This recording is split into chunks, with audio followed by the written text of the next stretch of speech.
It's time to take a ride on the Steelers Afternoon Drive with our co-hosts Alan Saunders and Zachary Smith.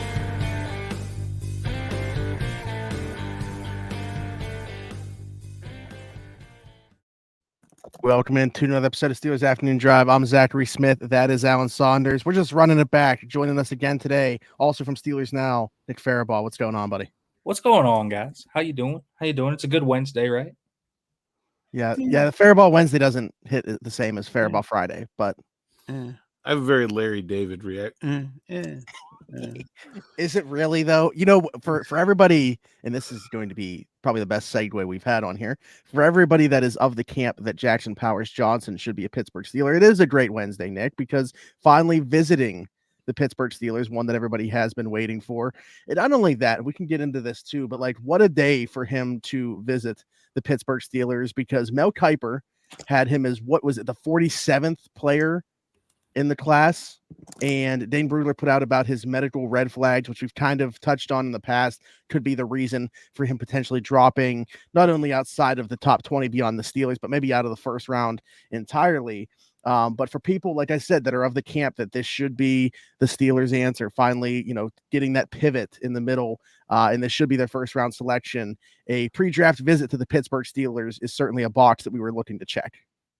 Yeah, I mean, listen, if you're going to crack that the pro day trend, I feel like that guy is probably going to have a 30 visit with him. So I think Jack Powers Johnson now has a double thing in his bag, which is Pat Meyer was at his pro day. He comes to visit, and they were pretty clearly interested in him in Mobile. So track of interest is there. Makes a lot of sense, obviously. One of the top centers in the class. Probably the best schematic fit too, just a plug and play there. So makes a ton of sense. Yeah, I mean, I think he's been, like, we talked about the odds yesterday, and they had him at the top, and like I think there's good reason for that, right? I mean, he fits it's more than a need, right? A must at the center position. He's probably the best center prospect in the draft class.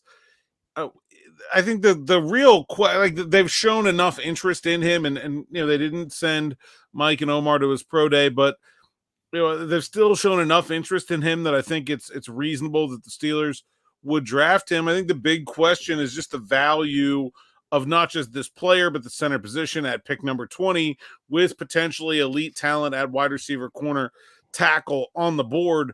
And so I think it's not really a question whether the Steelers like Jackson Powers Johnson, whether the Steelers could use Jackson Powers Johnson if he's a good fit for the team. It's just, is he the right guy to take at number 20? And I think part of that is really hard to answer until you get to Thursday night on draft day and see who else is there, right? I mean, it could be one of those things where maybe he's not the guy they really want, but is a guy that might be comfortable taking.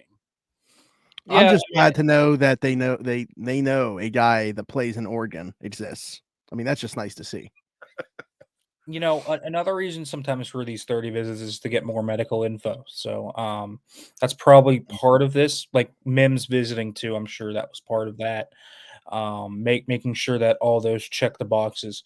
So the medical issues specifically for what Dane Brugler said were that he battled hip and groin issues this year.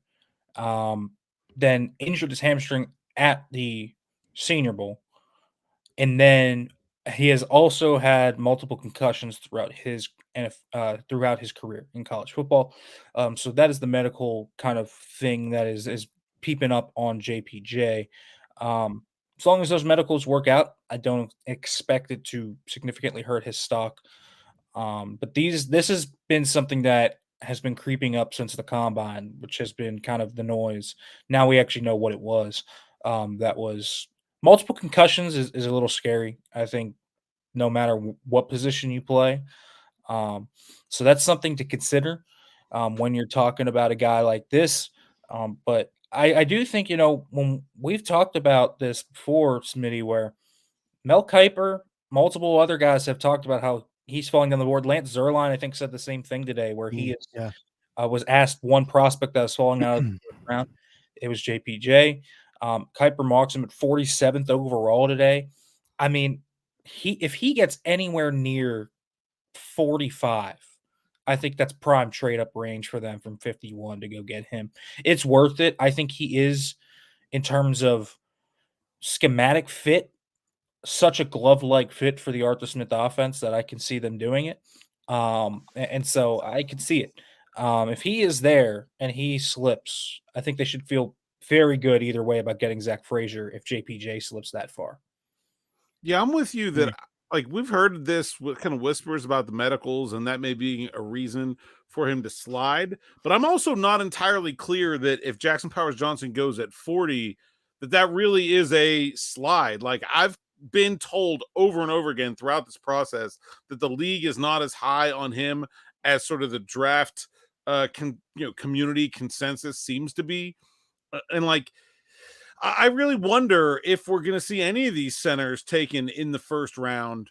And it's going to become very interesting to see if this is a place where Omar Khan decides to sit at 20 and 51 and let things happen and see what happens, or if he is going to make some kind of move here to get into what feels like a better draft slot for one of these top three centers. If we can kind of put Jackson Powers Johnson, Graham Barton, and Zach Frazier into a bunch, like it sure feels like that group to me mostly falls between these two picks, right? Where like I think if we take the Steelers out of the equation, all three of those guys are likely to go between 20 and 51. So does Omar stay put?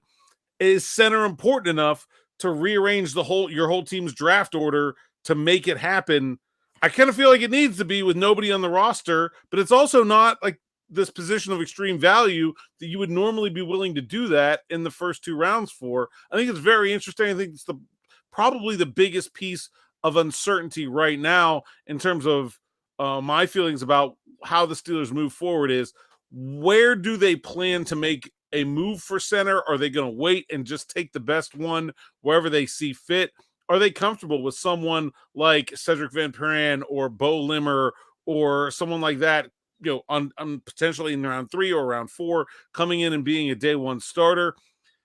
I think that really, I know the guys they're interested in. I know where they slot. It feels like center is the big sort of wild card here. It does. Kuiper in that same mock draft, by the way, mocked them Barton at 20.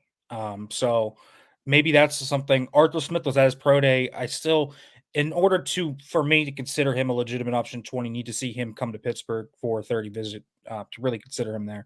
I think Barton's going to be the first one off the board. I think that's becoming a pretty clear consensus. I agree. I expect Barton to go in round 1. I do. Somewhere between the Seahawks pick at 16 and San Francisco at 31. That's his range to me. So prime trade back territory maybe is Graham Barton. So I don't know. We keep talking about value center. Alan, again, we keep coming back to it. If the board is not, great, if there's not a guy you love at 20, the trade back option is very attractive to Pittsburgh in this class. So would not be surprised if they move back, as we've talked about. But I think the other thing we have to talk about is these three centers are all very good players. Barton is a good player. JPJ is a good player. Frazier is a good player. All of them are day one starters to varying levels of degrees. But it's interesting, the round 3 guys, where do you kind of feel about Van Pran? Where do you feel about Limmer, Norzad? Tanner Bortolini is getting some. Yeah, Braden Rugler very high on Bortolini. Talked to him at the Senior Bowl. I really like him. I just don't know about day one for a lot of these guys. I think if Mason Cole was still on the roster, I could see that, and maybe he'll be back. Smitty and I have talked about it. Every time we mention it, we get lots of negative comments. But I think it really, would you rather re-sign a guy like Mason Cole and let the draft fall to you as it happens and just navigate value, or feel like you have to trade up in the second round because you have to get one of these guys? I really think that's the value. It's not because Mason Cole's great or substitute him with Brian Allen if you're just emotionally negative on Mason Cole right now. Whatever, having someone in the seat prevents you from feeling like you have to go make the move up the board to get into that range, or feels like you have to use 20 on a center, right? Like I think it gives you the flexibility that I don't see right now. And I think it's one of the reasons why this draft has been so hard to handicap for the Steelers. Yeah, Kuiper, by the way, had Frazier at 57. So in that mock, Jeez, he does yeah. fall to 51. that was my fault at the beginning of this because I said that wasn't his board, like his big board. That was a mock draft where he had them slotted. So that was my fault at the beginning for saying otherwise. But I think that's what's so interesting to me about all of this. The conversation with Jackson Powers Johnson has been pretty much just about the injuries, but only 1 year of starting at center as well. Although I guess you could talk about Graham Barton's lack of experience at center too. And then you have on the total reverse side of that, Zach Frazier, a very experienced player at center for West Virginia. So like, does that play into your rankings at all, whether it's personally or where you see these guys necessarily going off the board? I mean, I don't know if it plays into it, but I do think that I have enough intel. These guys have said enough. Just from what I heard at the combine and the Senior Bowl, it has always felt like, to me at least, that one of these centers is going to be there at 51. I still believe that. I still think Frazier falling to 51 is very likely. Again, like, you got to understand. The only way Frazier falls farther than 51 is if what happens in Kuiper's draft, the Steelers pick one earlier, right? Because it can't, if they don't have a center and Frazier's there at 51, I feel like that is the run to the podium kind of center, right? Like, there's no chance he makes it to 52 if the Steelers don't have a center yet and he's there. Yeah, I agree with that. And I do think that he will be there.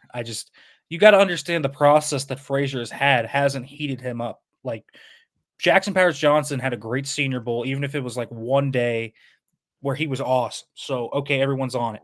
Graham Barton has a freak testing day at his pro day. Well, Frazier was out for most of the process with his broken leg. And then when he tested Big 12 Pro Day, still is not 100% and doesn't put up gaudy numbers. And I don't feel like on tape either he's like an elite athlete. So he was never going to pop off like that. So I don't really think Zach Frazier's stock has changed at all. Like, it's been right around 50, right? And that's kind of where it's going to be.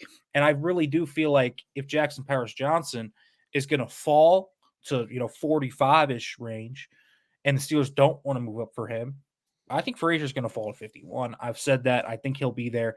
I still think he is going to be their second round pick because I think they like him a lot. He's the most projectable boom play, plug and play guy day one, and he will play for a very long time in the Steelers scheme.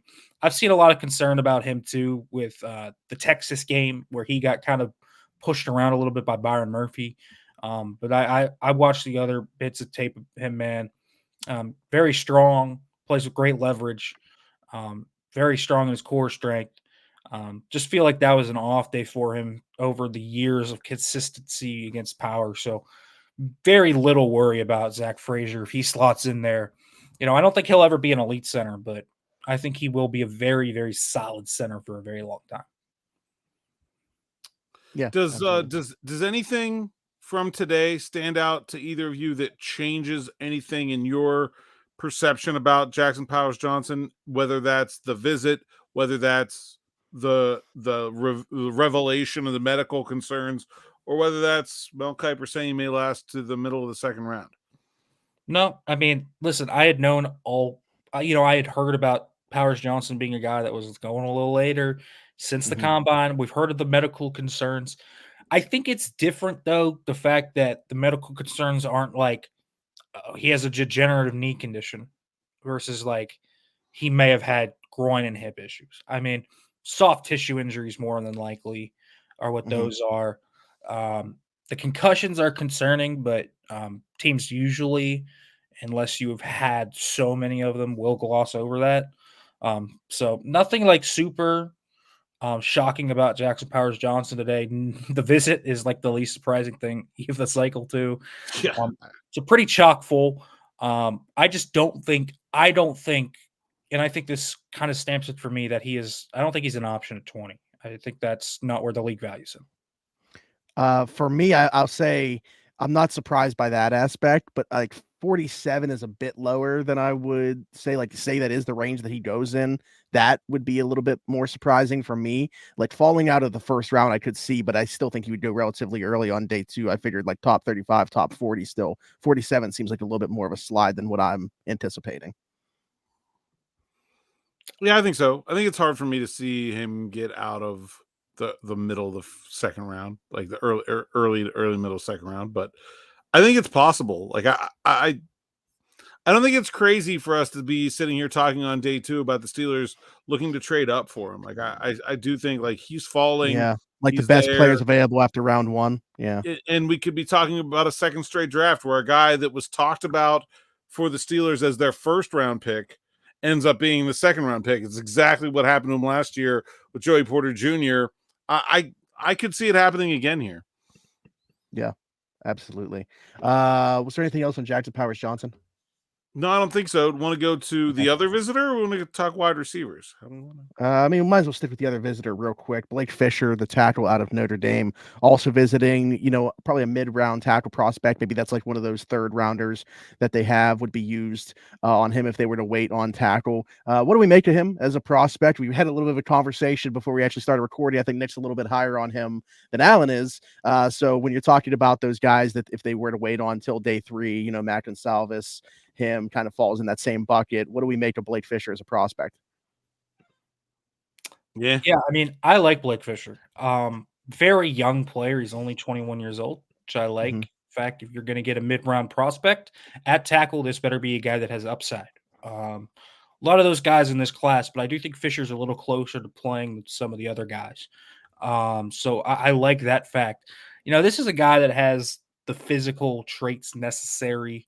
Has both right tackle and left tackle experience. I think he has played 2 games of left in his career, but has played a ton of right. And that's kind of his natural spot, which is a bonus. I don't think he's a plug and play, but I think he's a nice fit for the scheme. He's a finesse blocker, not really a power guy, can get out in space, really can get those reach blocks out there. I like that fact. He does have a tendency to get a little sloppy with his hand usage, doesn't sustain blocks consistently, but I like the footwork. I like that. I like the fact that his lower body is polished because I think that is often the toughest part for a lot of these guys. And he's a pretty high IQ player. So I like Blake Fisher. If you're talking about those mid-round guys, to me, for the Steelers, he's probably one of them top guys for me. I think he's projectable into their system and fits what they like to do. I don't know. I'm not a big fan. I think he's one of the weird guys that like looks like a right tackle, but is a better pass blocker than a run blocker, which is like a very strange. Tyler Guyton is the same way, but Tyler Guyton played for a left-handed quarterback, so that it makes sense with him. I don't doesn't quite track for me with Blake Fisher. I don't know. I have a hard time seeing him play over Dan Moore. Like I do. Like I don't think he would play at all this year if they drafted him. Which is okay if he's a 3rd or 4th round pick. Like that's not a disaster. I just don't know how much of an upgrade you're getting at the position. It's really, really rare to get starting quality tackles that are like, guys you really want to have that late in the draft in general. But he is young and he is a good athlete. I'm just not sure I see the projectability in the same way. I think you're getting a pretty he's played a lot of football, and I think even though he's young, and I think you're getting a pretty high level guy. I think he'd be reliable. I just don't see. I don't know that I see like a whole lot more to give with him than he's already given. I like him better than guys like Christian Jones, Javon Foster. I agree with that. Foster and him, I kind of haven't. Maybe a similar mold. I think I like the projection a little better with Fisher, but it is still a projection. I think that late, the guys you're kind of comparing him to are Mac and Salvis and Karin Amagaji is I think kind of who you are kind of really kind of comparing him to. The Amagaji is kind of interesting. The Yale kid is a really real toolsy guy, but had a severe injury this year, so that muddies the waters.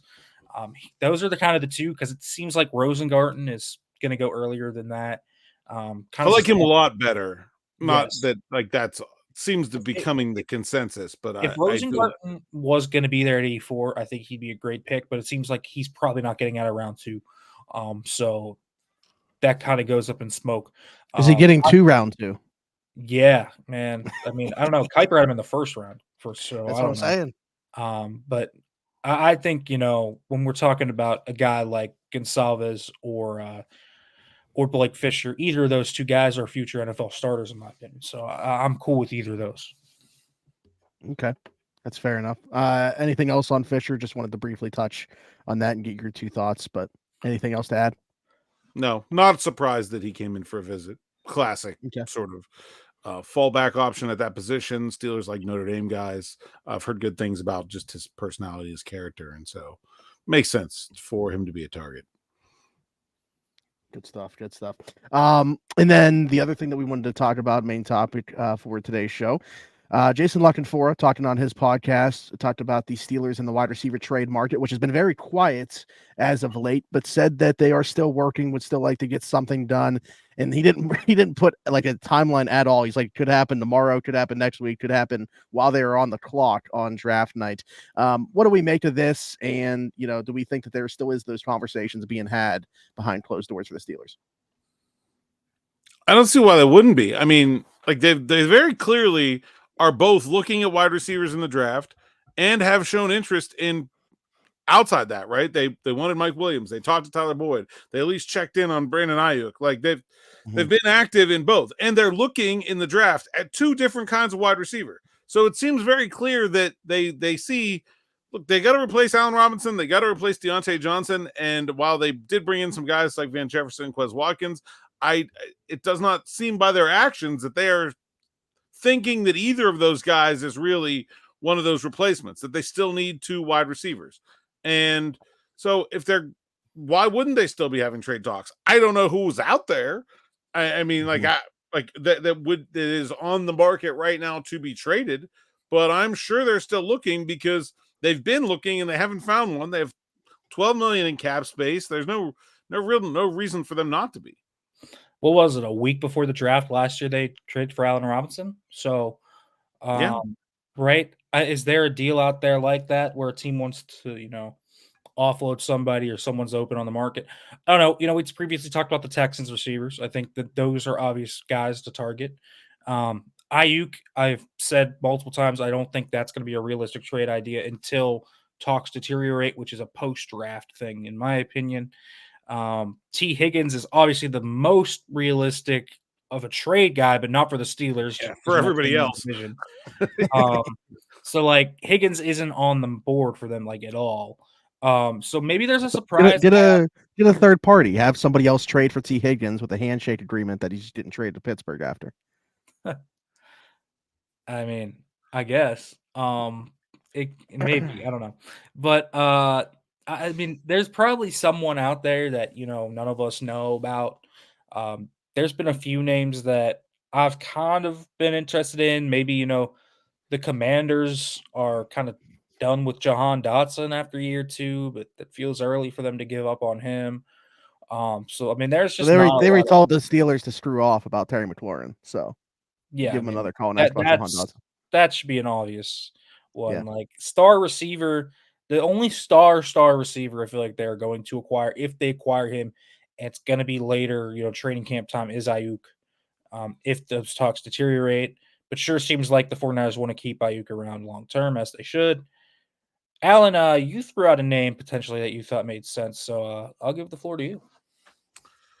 I just have one more that I want to throw out there, like very quickly before I get to this. Is like, since they've talked to Chicago a whole lot, a guy like Velus Jones, who kind of like had his spot taken by Keenan Allen, was a 3rd round pick, and we talked before about John Mechie too. Like maybe like somebody like that was like a younger player that was a high draft pick that hasn't really panned out for somebody. Like I think those trades are a lot more like, if the Bears have what, 9, like, say Rome Odunze falls to the Bears, like Velus Jones is never getting a ball thrown to him this season and might get cut. Like, why wouldn't they trade him for a day 3 pick? I can see like a lot of those trades happening a lot more than I can see, well, big moves, right? But I did see one way that it happens is if there's a player that the trading team would like to trade, but the dead cap hit for doing so is just business killing, they would have to wait until after June 1 to make that trade. Tyler Lockett is the one I threw out there. I actually had someone on X suggest this to me, so shout out to that guy. I couldn't find the tweet or X or what do you call one thing on X? I don't know. That's a tweet. A Z. A post. A post. No, it's a Z. I couldn't find the post. Anyway, so I wrote about the idea. Look, Tyler Lockett, obviously big connection with Russell Wilson, played 7 years together. They have in Seattle abundance of riches at the wide receiver position with DK Metcalf and Jackson Smith and Jigba. Lockett had his worst year in the last 5. They are probably going to want JSN to continue to grow and get more and more of a share in the offense, which is going to mean less and less for Lockett. They're kind of rebuilding and would certainly love some draft capital. Now, if the Steelers make this trade after June 1, it would obviously be talking 2025 draft capital, where the Steelers have 2 extra picks. So a pretty good place to be dealing from if you're Omar Khan. I think it makes a lot of sense. I just don't have any idea what the price might be. You know, like we've said over and over again, a lot of these trades this offseason have been pretty underwhelming in terms of the return. Even a guy like Stephon Diggs and, getting a future second-round pick and having to send some picks with him. Would the Seahawks pull the trigger if it is a trade offer that seems to be in line with this market? I don't know. But I think it's interesting, not just that, but any other trade like that where the guy just has a big cap hit and the trade can't be processed until June 1. And maybe that's a reason for the inactivity, right? If Omar Khan talked to some teams and said, hey, we got this guy, would like to trade him to you, but we can't do it until then. And maybe there was, hey, this is what we like. Hey, that sounds reasonable to us. So when Omar Khan is talking to other people, he's comparing, this deal against that one, saying, do I really want Tyler Boyd for X if I can have Tyler Lockett for Y? It's possible. I don't know. Throwing it out there. Yeah, I think it does make some sense if they're willing to move on from him. Especially because in 25, it feels like that might be the year they try to get a quarterback. I mean, that seems like something that they've been at least interested in. They haven't been fully in on Geno Smith. So it's possible. Another name that I just thought of while you were talking that I feel like is also connected to Russell Wilson that I think we should at least throw out there is Courtland Sutton. I think he is someone that fits the mold of receiver they were at least looking for when they tried to sign Mike Williams. I believe Sutton has $9 million dead cap and 7 cap savings before June 1st, but if they did a post June 1st trade, it's like $13 million in cap savings. And sure doesn't seem like the Broncos are like in it to compete this year. They're basically tanking, right? They took all that Wilson cap hit this year. So, I mean, maybe. I think Courtland Sutton could make some sense for a trade candidate, just because of his familiarity with Russell Wilson. Probably won't cost much at all. Honestly, he might cost a day 3 pick. So I would look and see maybe there. It seemed like he had a pretty negative reaction to the Jerry Jeudy trade too. So it could be a guy that might be looking to get out as well. Yeah, I think that's interesting. So I think Courtland Sutton's an interesting name to at least know in that market. So I don't know. Wide receiver trade, it's definitely an avenue they should at least look at. I still have a hard time believing they're just going to go into week 1 drafting a guy in the 2nd or 3rd round and saying that's it. Like it's just I just have a hard time believing that. So I do feel like there's going to be another move coming there. But whether that's Lockett, Sutton, Boyd signing, whoever, pretty clear that they are acting like they need to add 2 receivers rather than 1. I would agree with that. With Courtland Sutton, because I've seen this talked about quite a bit in terms of that. Do you think that there's too much redundancy with George Pickens? And if there is, do you care? There's a lot of redundancy with Mike Williams and George Pickens, and it didn't seem like they care. Well, yeah, that's true. I don't think they care. If you're a big body dude that can go out there and block a little bit, cool. Like that's what they kind of want.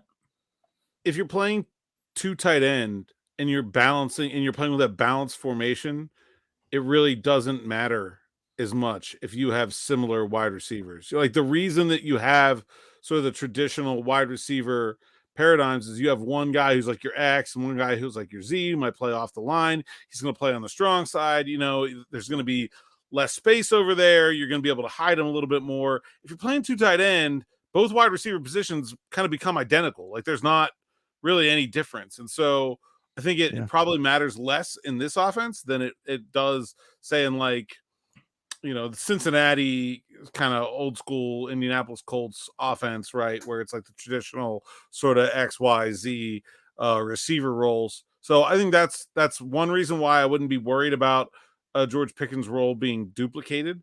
But the other is just I'm not. They have such little talent in the room. I'm not sure it matters. I just think they need more playmakers, and at this point, with as few as there are available out there, I think you get the best one you can. Like obviously, I think Lockett is probably a more classic Deontay Johnson replacement, right? Like that's more of the guy that you're replacing, but I don't know how much that really matters.